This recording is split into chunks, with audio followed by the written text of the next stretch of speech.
மணி எந்த அளவுக்கு இம்பார்ட்டன்ட் அப்படிங்கிறது எல்லாருக்குமே தெரியணும். காசு இல்லாமல் ஒரு நிமிஷம் கூட நம்மளால் நிம்மதியாக வாழ முடியாதுங்க. ஏன்னா அந்த அளவுக்கு நம்மளோட தேவைகள் அதிகமாக போய்கிட்டே இருக்குது. அது அவங்க எல்லாத்துக்குமே தெரியும். ஒரு சில பேர் சொல்லுவாங்க, காசு அந்த அளவுக்கு இம்பார்ட்டன்ட் கிடையாது அப்படின்னு சொல்லுவாங்க. ஆனால் உண்மை அது கிடையாது. அமௌண்ட்டுங்கிறது ஒரு செக்யூரிட்டி பர்பஸ். கண்டிப்பாக அமௌண்ட் இருந்தால் நம்ம இண்டிபெண்ட்டாக வாழலாம்.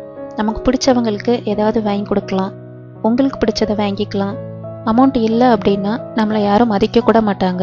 ஈவன் எங்கேயாவது நீங்கள் ஃபங்க்ஷன் வீட்டுக்கு போனால் கூட உங்களை ஒரு மாதிரி தான் பார்ப்பாங்க. என்னதான் இல்லைன்னு சொன்னாலும் அதுதான் நிதர்சனமான உண்மை. அதுக்காக அமௌண்ட்டு மட்டுமே முக்கியம் கிடையாது. அமௌண்ட்டு ஒரு செக்யூரிட்டி, அவ்வளோதான். அமௌண்ட்டோட இம்பார்ட்டன்ஸ் பற்றி இந்த வீடியோவில் 10 டிப்ஸ் கொடுத்துருக்கேன். வீடியோவை ஸ்கிப் பண்ணாமல் பாருங்கள், உங்களுக்கு கண்டிப்பாக பிடிக்கும். நான் உங்களுக்காக சர்ச் பண்ணி போட்டிருக்கேன். இது உங்களுக்காக மட்டும் இல்லை, ஈவன் எனக்காகவும் கூட தான். எனக்கும் இதை பற்றி நிறைய தெரிஞ்சுக்கணுன்ட்டு ஒரு ஆசை இருந்தது. நான் அதுக்காக தான் சர்ச் பண்ணி போட்டிருக்கேன்.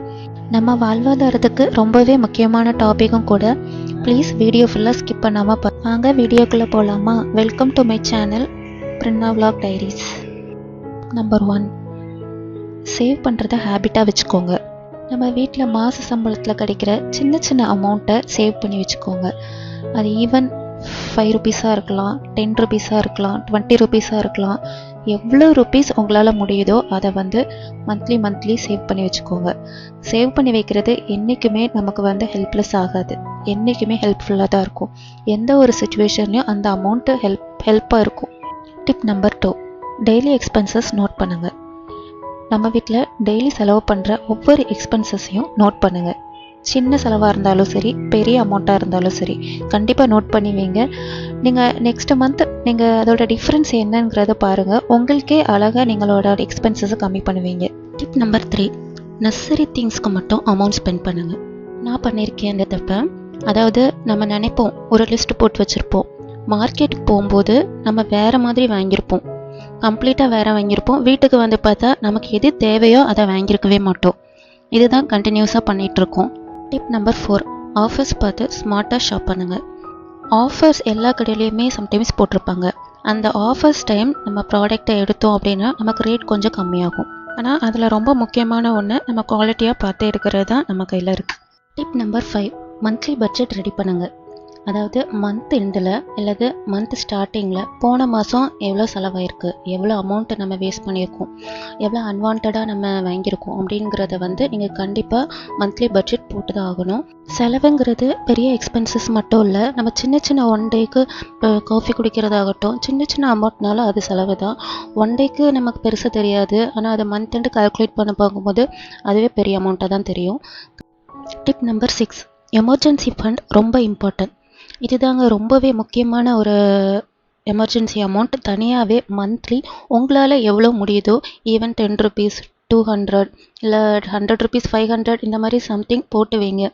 கண்டிப்பாக அது ஏதாவது ஹாஸ்பிட்டல் செலவு, அன்எக்ஸ்பெக்டட் ஹாஸ்பிட்டல் செலவு வரும். வீட்டில் ஏதாவது ப்ராப்ளம், வீட்டில் இந்த ட்ரைனேஜு சம்திங், ஏதாவது பைப்பில் மோட்டர் ரிப்பேர் ஆகுறது, இந்த மாதிரி ஏதாவது ப்ராப்ளம் வரும்போது கண்டிப்பாக அந்த அமௌண்ட் யூஸ்ஃபுல் ஆகும். கண்டிப்பாக அதை ரெடி பண்ணி வச்சுக்கோங்க. டிப் நம்பர் 8, பாரோ பண்ணுறதை மேக்ஸிமம் அவாய்ட் பண்ணுங்கள். அதாவது நம்ம எங்கேயாவது லோன் வாங்குகிறோம், இப்போ கார் லோன், வீட்டு லோன், அதாவது நம்ம பட்ஜெட்டுக்கு முடியுமா அப்படிங்கிறத யோசிக்கணும். ரொம்பவே ஃபேமிலியோடு டிஸ்கஸ் பண்ணணும். லோனை ரொம்பவே யோசித்து வாங்கணும். இதனால் கடைசி வரைக்கும் கட்ட முடியுமா அப்படிங்கிறத கண்டிப்பாக யோசிக்கணும். நம்மளால் முடியும் அப்படின்னா மட்டும்தான் லோன் வாங்கணும். எல்லாத்துக்கும் லோன் வாங்கி இஎம்ஐ, மேக்ஸிமம் இஎம்ஐ, மந்த்லி இஎம்ஐயில் தான் நிறைய பேருக்கு ஓடிட்டுருக்கோம். நம்ம மேக்ஸிமம் இஎம்ஐயை கம்மி பண்ணிட்டாலே நமக்கு பாதி ஒரி ஸ்டாப் ஆயிரும். அது நம்ம கையில் தான் இருக்குது. டிப் நம்பர் 9, ஃப்யூச்சருக்கு இன்வெஸ்ட் பண்ணுங்கள். அதாவது FD, RD, mutual fund, gold, இந்த மாதிரி சின்ன சின்ன சேமிப்பு நமக்கு ஃப்யூச்சருக்கு பெரிய அமௌண்ட்டை கொடுக்கும். டிப் நம்பர் 10, கம்பேர் பண்ணாதீங்க. இது ஒரு இம்பார்ட்டண்டான டாபிக். கண்டிப்பாக கம்பேர் பண்ணாதீங்க.